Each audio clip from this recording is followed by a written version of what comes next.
नमस्कार साथियों, BPSC TRE 3.0 PRT का आंसर की आने के बाद कुछ प्रश्न ऐसे हैं जिनके उत्तर को लेकर आप सभी लोग डाउट में भी हैं। तो उन प्रश्नों को आज हम इस वीडियो के माध्यम से सभी उन महत्वपूर्ण विवादास्पद या डाउटफुल प्रश्नों को हम देख लेंगे और साथ में आपको हम यहाँ से बता देंगे कि आप किन प्रश्नों पर ऑब्जेक्शन कर सकते हैं और किन प्रश्नों पर जो है ऑब्जेक्शन करने का कोई औचित्य नहीं बनता है। तो आज हम वो सारी चीज़ें देख लेंगे। साथ में जो महत्वपूर्ण प्रश्न है, जैसे सूर्य से रिलेटेड एक प्रश्न आया था, तो क्लास 11th एनसीईआरटी सोर्स में जो हमने आपको पहले भी आंसर बताया था वही आयोग ने माना है, तो सभी कुछ देखेंगे। ताइवान का स्रोत हम देखेंगे।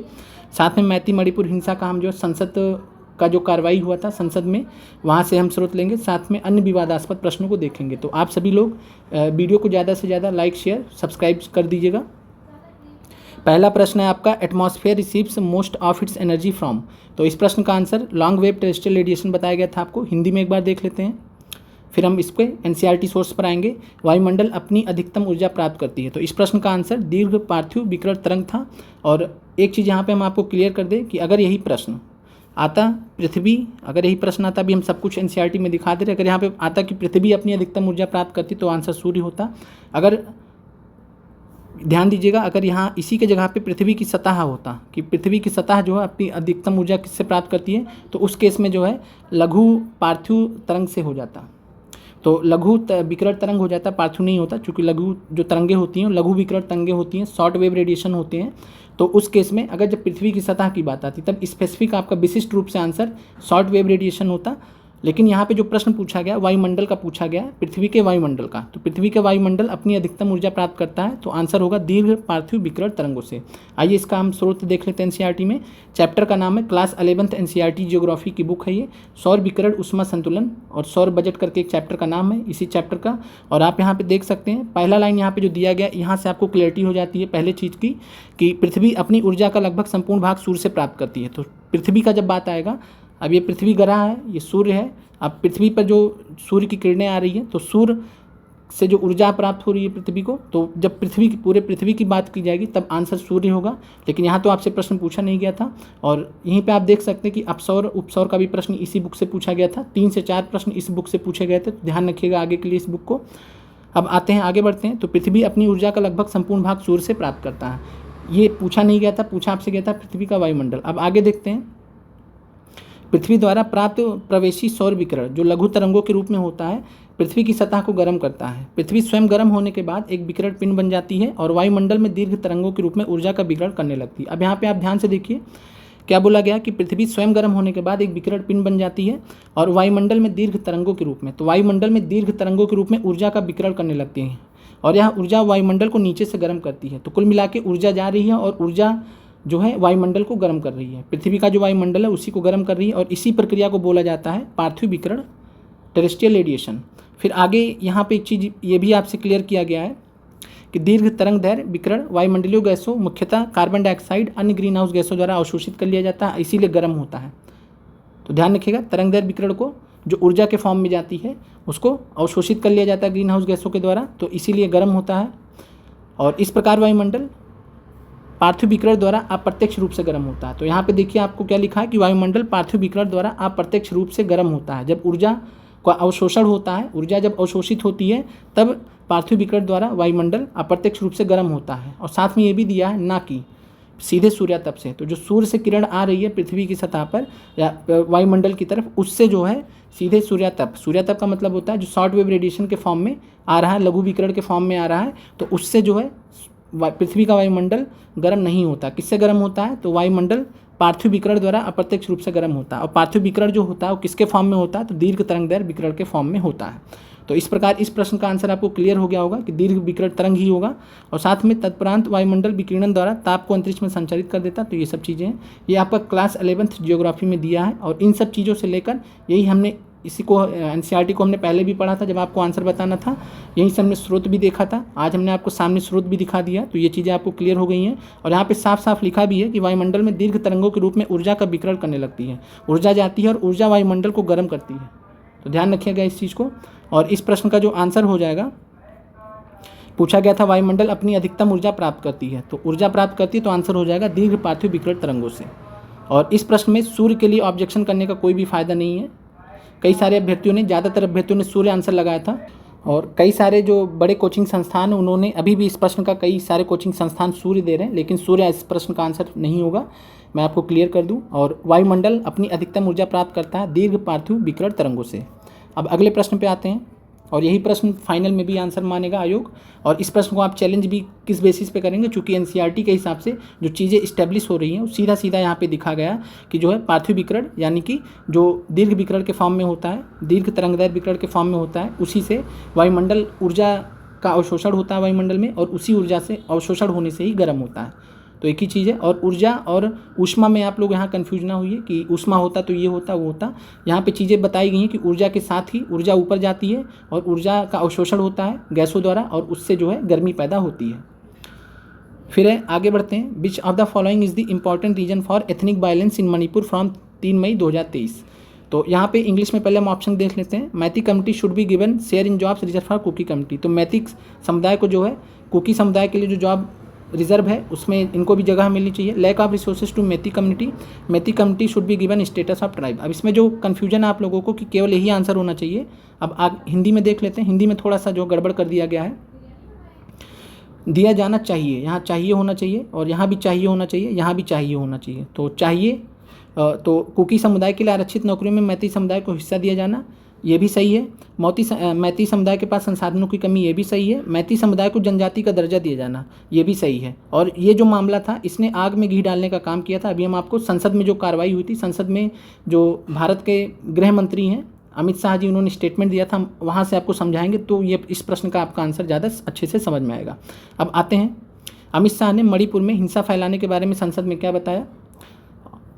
और चूंकि गृह मंत्रालय भारत सरकार के अधीन है, जाहिर सी बात है, तो ये जो बोलेंगे वो महत्वपूर्ण तथ्य हो जाता है आपके सामने। तो लोकसभा में ये जो है ऐसा बात था। शाह ने बताया मणिपुर हिंसा की जड़ क्या है। शाह ने कहा था कि अमित शाह ने कहा था कुकी डेमोक्रेटिक फ्रंट ने म्यांमार में आंदोलन शुरू किया तो सैन्य शासकों ने उन पर कार्रवाई शुरू कर दी। चूंकि भारत के साथ उनकी सीमा पर कोई बाड़ नहीं लगा है, इसलिए बड़ी संख्या में कुकी शरणार्थी के रूप में मणिपुर और मिजोरम आ गए। अमित शाह ने बताया कि कुकी शरणार्थी मणिपुर की घाटियों में, जंगल में बस गए और इससे लोगों में डेमोग्राफी बदलने का डर पैदा हो गया। यहाँ पे अमित शाह जो कि होम मिनिस्टर हैं, ये रीज़न बता रहे हैं कि जो मणिपुर में जो कुकी शरणार्थी थे उनके आने से डेमोग्राफी बदलने का डर पैदा हो गया। डेमोग्राफी का मतलब होता है कि जो मैती लोग रह रहे हैं उनको प्रॉब्लम हो रही है। तो मैती लोगों का ये जो है मेन कंसर्न था, और इस वजह से मैती समुदाय के पास में जो है रिसोर्सेज की जो कमी, संसाधनों की कमी, ये यहाँ से इस्टेब्लिश होता है। शाह ने सदन में कहा कि हाईकोर्ट के 27 मार्च के आदेश का हवाला देते कहा कि इसने आग में घी डालने का काम किया। अब जो 27 मार्च का आदेश था वो क्या था कि एसटी का दर्जा दिया जाना चाहिए, मैती कम्युनिटी को एसटी का दर्जा दिया जाना चाहिए, ऐसा जो है हाईकोर्ट ने बोला था। और इसने क्या किया, आग में घी डालने का काम किया। यानी तत्कालिक कारण जो था, कह सकते हैं कि आग जो एक हिसाब से वैसे इतना ज़्यादा स्ट्रेस था, टेंशन था, उसमें आग में घी डालने का काम किया। तो यहाँ पे आप देख सकते हैं आग में घी डालने का काम किया। फिर हाईकोर्ट ने मणिपुर की सरकार को केंद्र सरकार के आदिवासी कल्याण मंत्रालय को मैती समुदाय को अनुसूचित जनजाति में शामिल करने की मांग से संबंधित फाइल पर जवाब देने के लिए कहा था। ये चीज़ें हुई थी। तो अब यहाँ पे आप देख सकते हैं कि जो है जो आग में घी डालने का काम या तात्कालिक कारण में यहाँ पे एक कारण ये था कि जनजाति का दर्जा दिया जाना चाहिए, ये डिमांड थी और हाईकोर्ट ने इसका सपोर्ट किया था। उसके बाद फिर इसके विरोध में अब एक तरफ कुकी समुदाय था, उनकी तरफ से जो है सबसे पहले तो दंगा फसाद हुआ, उसके बाद फिर मैती समुदाय की तरफ से दंगा फसाद हुआ। तो ऐसी ऐसी चीज़ें चलती रहीं और इस प्रकार जो इस प्रश्न का आंसर है वो सही माना गया है। एक से अधिक आयोग फाइनल आंसर की में भी मानेगा। आप जो है कहीं से भी स्रोत लाइएगा तो आप बस एक ही विकल्प ला पाइएगा, लेकिन इस पर बात नहीं है। जो ये पूरा मणिपुर हिंसा है और जो मैतेई समुदाय था, मैतेई समुदाय का भी डिमांड था पहले से, बहुत आज से नहीं बहुत पहले से डिमांड था कि हमें आरक्षित नौकरियों में जब भी जगह मिलनी चाहिए। और वो कैसे मिल सकता है, जब एसटी स्टेटस आएगा। तो एसटी स्टेटस का जो दर्जा है, ये पहला और तीसरा ये एक दूसरे से जुड़े हुए हैं और कुल मिला के जो मैती समुदाय को जनजाति का दर्जा दिया जाना चाहिए, इससे रिलेटेड जो हाईकोर्ट का फैसला आया, इसने आग में घी डालने का काम किया। और इस प्रकार जो 3 मई 2023 से मणिपुर में जातीय हिंसा फैली। और उसके महत्वपूर्ण कारण पूछ रहा है, अति महत्वपूर्ण पूछता तब आप एक आंसर पर जा सकते थे, लेकिन महत्वपूर्ण कारण में एक से अधिक कंसीडर किए जाते हैं सामान्यतः। तो इसलिए इस प्रश्न का आंसर एक से अधिक यहाँ पे होगा और आयोग ने भी यही आंसर माना है। अब अगले प्रश्न पे आते हैं। अगला प्रश्न तमिलनाडु का है। किसी ऋतु में तमिलनाडु के तटीय क्षेत्रों में वर्षा होने का कारण क्या है? तो इस प्रश्न का जो आंसर है लौटता हुआ दक्षिण पश्चिम मानसून। लौटता हुआ दक्षिण पश्चिम मानसून को लौटता हुआ मानसून भी बोलते हैं, कई नाम है इसके, लौटता हुआ मानसून भी बोलते हैं। इसके अलावा इसको नॉर्थ ईस्ट मानसून भी बोलते हैं। तो काफ़ी सारे अभ्यर्थी इस वजह से नॉर्थ ईस्ट मानसून ही इनको पता था, ये दोनों नाम नहीं पता थे, तो इस वजह से कई सारे अभ्यर्थियों ने ई आंसर लगा दिया, लेकिन ई आंसर गलत है। इसमें जो सबसे बेस्ट आंसर है वो है लौटता हुआ दक्षिण पश्चिम मानसून, जिसको लौटता हुआ मानसून भी बोलते हैं। और जो साउथ वेस्ट मानसून होता है, साउथ वेस्ट मानसून होता है जब ये रिट्रीट करता है, लौटता है, तब ये नॉर्थ ईस्ट मानसून का फॉर्म कर लेता है, के रूप में आ जाता है, और उसी नॉर्थ ईस्ट मानसून को हम लौटता हुआ दक्षिण पश्चिम मानसून या लौटता हुआ मानसून कहते हैं। तो इस प्रश्न का भी आंसर सही माना गया है हमारे हिसाब से।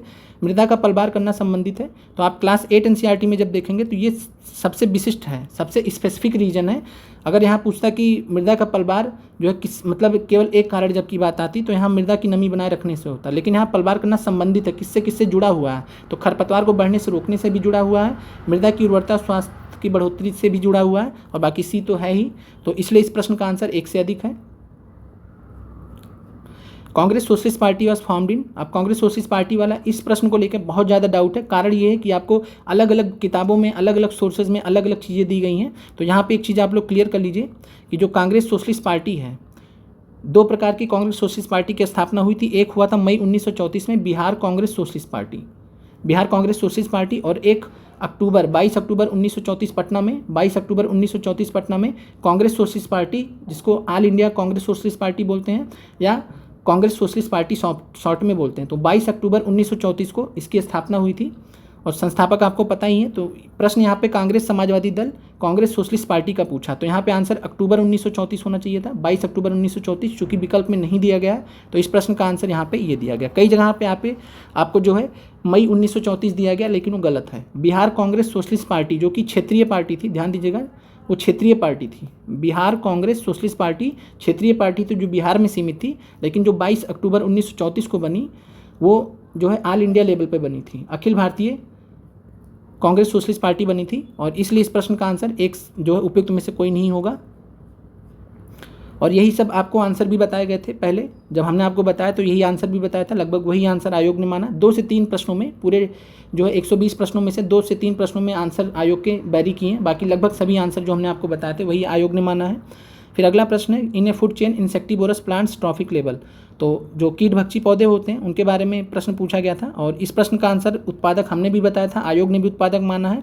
और ये जो है विषम पोषी होते हैं, विषम पोषी भी होते हैं, लेकिन ये आंशिक रूप से होते हैं। ध्यान रखिएगा, कीटभक्षी पौधे जो होते हैं वो आंशिक रूप से विषम पोषी होते हैं, पूर्णतया नहीं होते हैं। इस वजह से जो है इस प्रश्न का आयोग ने एक ही उत्तर माना है, उत्पादक। चूंकि ये हरे पौधे होते हैं और ये जो है फोटोसिंथेसिस, प्रकाश संश्लेषण की प्रक्रिया कर सकते हैं, तो इसलिए इसका आंसर जो है उत्पादक ही माना गया है। जो 100% उत्पादक है, बाकी आंशिक रूप से हैं, तो आंशिक को आयोग के ऊपर है। आंशिक रूप से आंशिक रूप से जो चीज़ होती है कंप्लीटली 100% तो होती नहीं है, तो आंशिक रूप से ये होते हैं, नेचुरली नहीं होते हैं।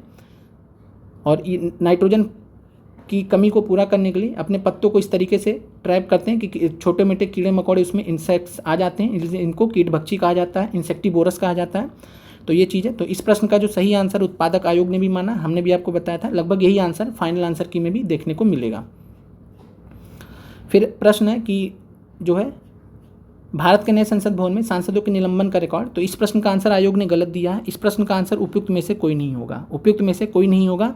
डीएमके के 16, टीएमसी के 13, कांग्रेस के 41, ये जो है आपका ये लोकसभा का है, ये सारा का सारा डाटा लोकसभा का। और यहाँ पे पूछा गया संसद भवन में, भारत के नए संसद भवन में सांसदों के निलंबन का।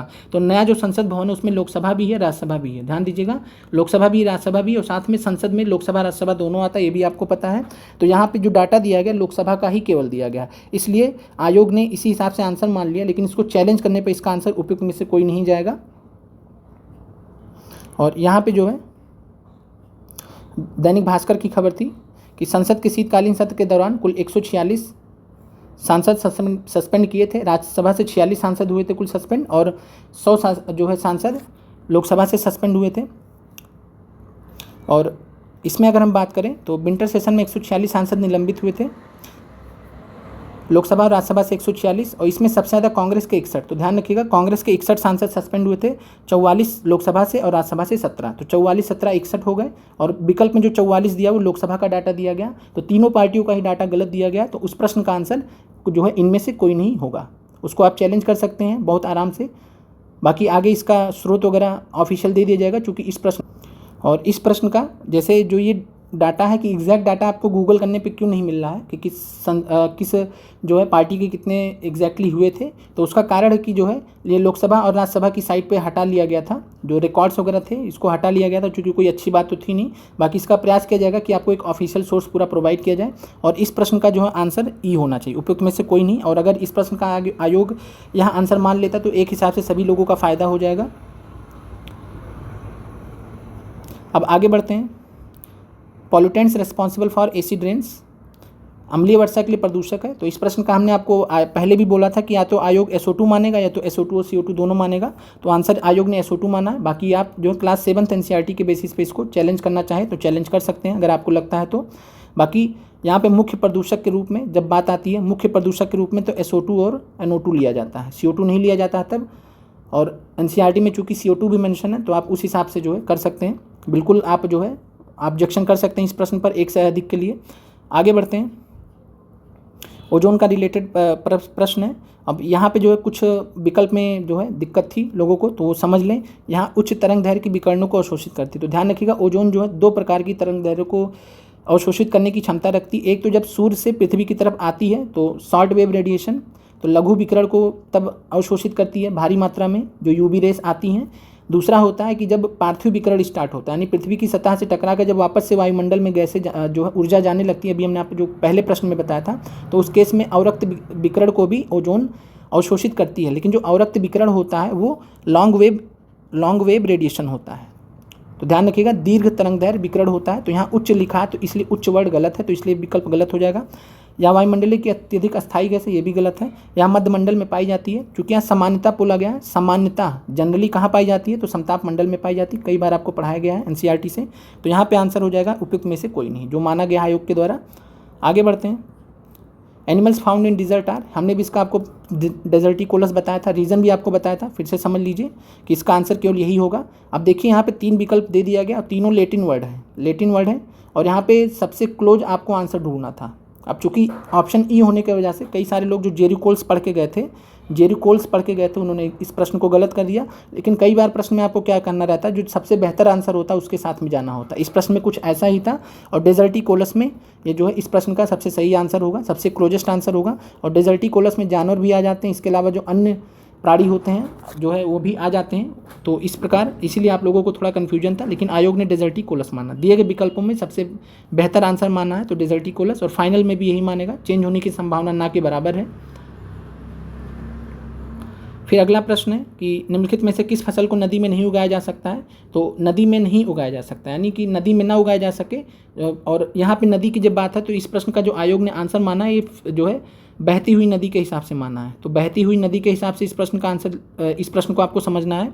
और उस केस में यहाँ पे उपयुक्त एक से अधिक माना है। हमने आपको केवल मखाना बताया था, लेकिन कमल को भी कंसीडर किया गया है और सिंघाड़े को भी कंसीडर किया गया SCERT के हिसाब से। तो यहाँ पे उपयुक्त में से एक से अधिक। और पूछा नदी में नहीं उगाया जा सकता, नदी में नहीं होता है। नदी का जो बाढ़ का मैदान होता है, नदी का रिवर का जो फ्लड प्लेन होता है, फ्लड प्लेन्स होता है, बाढ़ का मैदान, तो नदी का जो बाढ़ का मैदान होता है उसमें इन सब चीज़ों की खेती होती है इसलिए। और नदी में नहीं होती है। नदी का जो बाढ़ का मैदान होता है, यानी जब नदी बहते हुए आती है तो बाढ़ का मैदान पानी इधर उधर चला जाता है तो जब ये पानी रुक जाता है, रुके हुए अवस्था में आ जाता है, तब इन सब चीज़ों की खेती हो सकती है। तो उससे रिलेटेड प्रश्न है। तो इस प्रश्न का सही आंसर उपयुक्त में से एक से अधिक आयोग के द्वारा। और इसको भी चैलेंज करने का कोई उतना ज़्यादा फायदा नहीं होगा, आंसर यही रहने वाला है।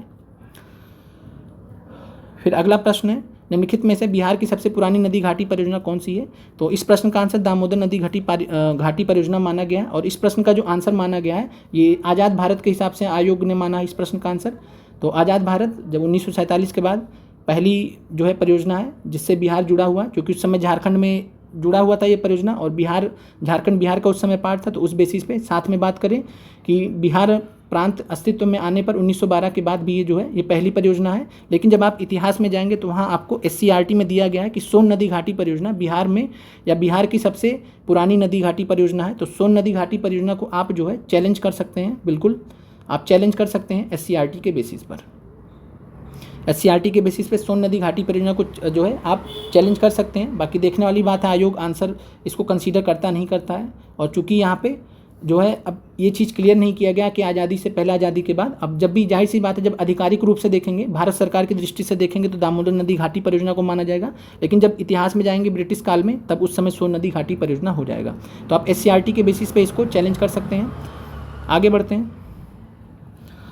ये प्रश्न था विच of the following constitutional amendment in India made judiciary subservient of parliament. तो इसका जो हिंदी वर्जन था वो गलत था एक हिसाब से, और इस प्रश्न का आंसर जो है बताया गया 42वां संविधान संशोधन। ये भी आपको बताया गया था आंसर, हमने उस समय भी बताया था कि हिंदी वाला जो है गलत दिया गया है। एक्चुअली में किस संविधान संशोधन ने भारत न्यायपालिका को संसद के अधीन बना दिया, ये गलत है। एक्चुअली में जो न्यायपालिका वो संसद के अधीन नहीं है। लेकिन अब इस केस में क्या है कि इंग्लिश वर्जन के साथ में जाएगा और इंग्लिश वर्जन ठीक ठाक है, और उस हिसाब से हम इस्टेब्लिश कर सकते हैं कि 42वां संविधान संशोधन आंसर होगा। तो इस प्रश्न का आंसर सही माना गया इंग्लिश के हिसाब से। बाकी हिंदी के हिसाब से जो है आयोग बहुत कम मानता है कि हिंदी, और बाकी इस क्वेश्चन का हिंदी वर्जन ही गलत है एक हिसाब से। उसके वजह से काफ़ी सारे अभ्यर्थी थे उन्होंने नन ऑफ दीज आंसर लगाया था। तो ये चीज़ है। बाकी आप इसको चैलेंज करना चाहें तो चैलेंज कर सकते हैं इस प्रश्न को, लेकिन हिंदी का और किस बेसिस पे कर सकते हैं कि हिंदी का पूरा वर्जन ही गलत दिया गया है। तो ये चीज़ है। बाकी आगे बढ़ते हैं। Which countries space agencies have allowed private companies to conduct tours of international space station। तो ये हमने आपको फाइनल आंसर की में क्लियर कर दिया था कि तुर्की, स्वीडन और इटली जो है, और ये न्यूयॉर्क टाइम्स में ही केवल निकला था। तो न्यूयॉर्क टाइम्स जो अमेरिका का अखबार है, तो न्यूयॉर्क टाइम्स में खबर निकली थी कि तुर्की, स्वीडन और इटली ने अलाउ किया है। तो यहाँ पे आंसर तुर्की, स्वीडन और इटली हो जाएगा। आगे बढ़ते हैं। रासायनिक भाषा में मोर्चा जंग क्या है। तो रासायनिक भाषा में मोर्चा जो होता है उसको हम हाइड्रेटेड फेरिक ऑक्साइड बोलते हैं। ये NCERT में दिया गया है, 12th क्लास के NCERT। हालांकि जब आप नीचे क्लास के NCERT को देखते तो वहाँ आपको फेरिक ऑक्साइड दिया गया है, लेकिन यहाँ पे रासायनिक भाषा में मोर्चा का पूछा गया है। तो ध्यान रखिएगा कि जो ज़्यादा बेहतर है इसमें, जो फेरिक ऑक्साइड से भी ज़्यादा बेहतर आंसर वो हाइड्रेटेड वर्ड है। तो हाइड्रेटेड वर्ड जो है वो नमी वगैरह को भी कंसीडर करता है। तो चूँकि जाहिर सी बात है मोर्चा जो लगता है उसमें नमी का योगदान होता है, तो हाइड्रेटेड फेरिक ऑक्साइड इसमें ज़्यादा बेहतर आंसर है। और ये क्लास 12th NCERT की बुक है, वहाँ पे आपको रस्ट का यहाँ पे साफ साफ लिखा है हाइड्रेटेड फेरिक ऑक्साइड। तो रस्ट जो है यानी मूर्छा जो जंग लगता है वो हाइड्रेटेड फेरिक ऑक्साइड के फॉर्म में लगता है। और हाइड्रेटेड फेरिक ऑक्साइड का जो नाम होता है, फार्मूला होता है वो Fe2O3 × XH2O। XH2O का मतलब होता है कि जो है H2O का कितना भी अणु हो सकता है, 1 2 3 4 कितना, वो मतलब जिस हिसाब से जंग लगा होगा उसके हिसाब से। तो Fe2O3 × XH2O। लेकिन जहाँ पे फेरिक ऑक्साइड केवल दिया है, जिससे छोटे क्लास के NCERT में, इससे ये 12th क्लास का है, इससे छोटे क्लास में जो फेरिक ऑक्साइड जहाँ पे दिया है वहाँ पे मात्र Fe2O3 दिया है। तो Fe2O3 ये पूरा नाम नहीं है जंग का, मोर्चे का जो पूरा नाम केमिकली होता है वो Fe2O3 × XH2O है। और जो H2O लग गया है, H2O के होने की वजह से हाइड्रेटेड वर्ड आ गया है। तो ये आपका आंसर है। आगे बढ़ते हैं। इस प्रश्न का जो आंसर हो जाएगा केमिकली रस्ट क्या है, तो हाइड्रेटेड फेरिक ऑक्साइड। जो आंसर आयोग ने माना बिल्कुल सही है। Which area does China claims as it sacred territory. तो इस प्रश्न का भी आंसर जो है ताइवान माना गया है। और ताइवान और तिब्बत में कन्फ्यूजन था, और वो कन्फ्यूजन होने का जायज़ भी था। अब ये चीज़ हम आपको क्लियर कर दे रहे हैं ताइवान का कि किस क्षेत्र को जो है पवित्र क्षेत्र मानता है। तो आंसर इसका ताइवान ही है, सही उत्तर ताइवान ही है, और अंत में भी ताइवान ही रहने वाला है। अब इसका हम आपको दिखा देते हैं, ताइवान का दिखा देते हैं। और यहाँ पे जो है the state council the people Republic of China, तो वहाँ से उनका वेबसाइट है पूरा, कॉन्स्टिट्यूशन का पूरा था। तो वहाँ पे चूँकि एक एक पॉइंट को देखना संभव नहीं था, तो हमने वहाँ से सर्च करके ये चीज़ देख लिया था कि the constitution explicitly stipulates that Taiwan is part of sacred territory of People's Republic of China. तो जो चाइना का संविधान है वो ताइवान को सेक्रेट टेरिटरी, पवित्र क्षेत्र मानता है। और तिब्बत के केस में ऐसा नहीं है। तो ध्यान रखिएगा, तिब्बत को नहीं मानता, संवैधानिक रूप से नहीं मानता। संविधान में तिब्बत के लिए सेक्रेट टेरिटरी वर्ड नहीं यूज़ किया गया है, तो केवल सेक्रेट टेरिटरी वर्ड का यूज़ ताइवान के लिए किया गया। तो इस प्रश्न का आंसर ताइवान ही जाएगा केवल। और फिर नीचे भी लिखा है कि Taiwan is part of sacred territory of People's Republic of China, बाकी ड्यूटी वगैरह है फलाना। और इसके अलावा जो कन्फ्यूजन था इस प्रश्न में तिब्बत को लेकर, तो ध्यान रखिएगा तिब्बत को जो चाइना के प्रीमियर हैं या फिर चाइना के जो मंत्री वगैरह रहते हैं, तिब्बत को वो सेक्रेट टेरिटरी कह के बुलाते हैं। लेकिन संविधान में तिब्बत के लिए सेक्रेट टेरिटरी वर्ड नहीं यूज किया गया कहीं भी। इस वजह से जो है चाइना जब क्लेम करने की बात आएगी तब यहाँ पे संविधान पर जाया जाएगा। जैसे फॉर एग्जांपल जब भारत बोलता है कि जम्मू कश्मीर भारत का अभिन्न अंग है, यानी पीओके जो है भारत का अभिन्न अंग है, तो वो संविधान में मेंशन है। तो उस हिसाब से जो है ऐसी चीज़ों को आप यहाँ से चाइना वाला केस में समझ सकते हैं कि जो चाइना का संविधान में केवल ताइवान के बारे में ऐसा बोला गया, तिब्बत के बारे में ऐसा नहीं बोला गया, क्योंकि तिब्बत तो ऑलरेडी चाइना के कंट्रोल में है, तो ताइवान कंट्रोल में नहीं है। तो ये चीज़ है। तो इस प्रश्न का आंसर आयोग अंत में भी ताइवान ही मानने वाला है। आगे बढ़ते हैं। और इसको ओरली मतलब मौखिक रूप से तिब्बत को बोला जाता है, लेकिन कागजों में जब जाएंगे आप, डॉक्यूमेंट्स में जाएंगे, तो ताइवान ही केवल आंसर है। आगे बढ़ते हैं। एक प्रश्न था, अब इसको देख लेते हैं।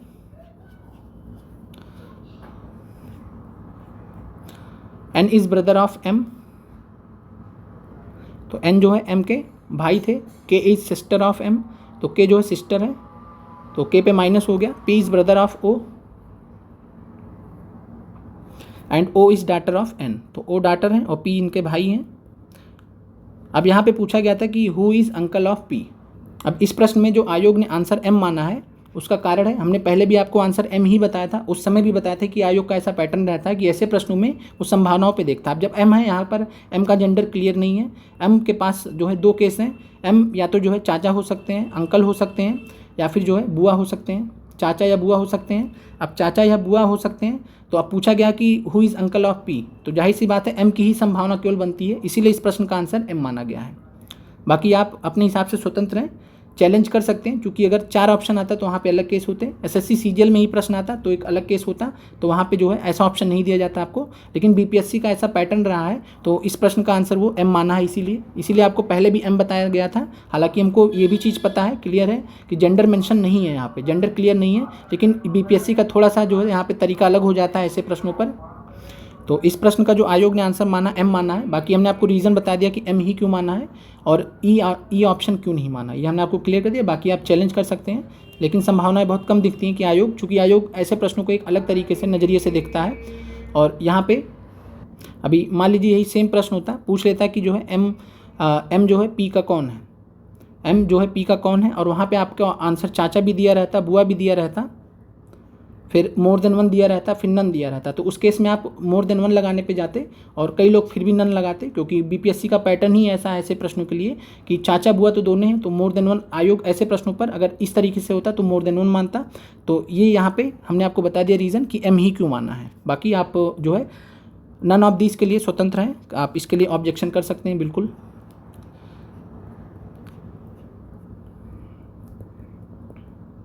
आगे बढ़ते हैं। बाकी हमने जो है यहाँ पे कुछ साइंस के प्रश्न हैं, इनको हमने डिस्कस किया है। हम इसका आपको जो है इस वीडियो के लिंक में, आप कमेंट में जो है लिंक दे रहे हैं। हमने इसको 4-5 दिन पहले आपको कराया है, शायद ज़्यादातर अभ्यर्थियों ने इसको देख रखा, तो दोबारा इसको दिखाने का कोई मतलब है नहीं।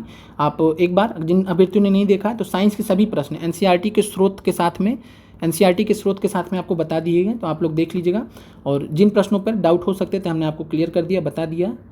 अब आगे मिलते हैं, और आगे हम आपको जो है, आप सभी लोग पोल हमने कंडक्ट कराया है, आप चैनल पे जाइएगा और कम्युनिटी सेक्शन में जाके अपने कैटेगरी में पोल कर दीजिएगा, जितने भी नंबर आपके जिस कैटेगरी में आ रहे हैं ऑफिशियल आंसर की से, और उस हिसाब से फिर हम आपका जो है कुछ समय बाद आपको प्रयास करेंगे कि रात तक आपको जो है कट ऑफ के बारे में जानकारी दे दें। तो मिलते हैं अगले वीडियो में। आप लोगों का देखने के लिए बहुत बहुत धन्यवाद।